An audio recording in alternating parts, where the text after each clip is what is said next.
Hello everyone, late upload. Nagsimba kami nung linggo. Pagkatapos magsimba, nakita ko yung first wheel na yan. Kasi naglakad-lakad kami dyan, naghanap kami ng mga kainan. So habang naghanap kami ng mga kainan, nakita ko yung tree na yan. Napakaganda guys, kaya kinuhanan ko siya ng video. Pagkatapos niyan, kumain kami at hindi ko lang nakuha na ng video. Pagkatapos namin kumain, lumabas na kami at papunta na kami sa kung saan kami nakaparking. So nakita ko yung aquarium na yan na malaki guys. Tuwang-tuwa ako kasi napakaganda guys. Yan, kinuhanan ko rin siya ng video at saka pabago-bago yung kulay niya. O diba, napakaganda. Pagkatapos, umakyat na kami sa taas kasi nandun ang parking.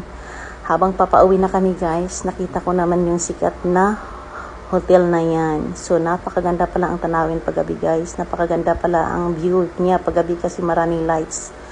So, tuwang-tuwa ako. Dati pangarap ko lang na sana makapasok ko dyan sa loob, pero natupad din guys, one time nga lang. Pero kahit pa paano naka-experience na din. So, o diba, napakaganda ng view niya guys. Thanks for watching everyone!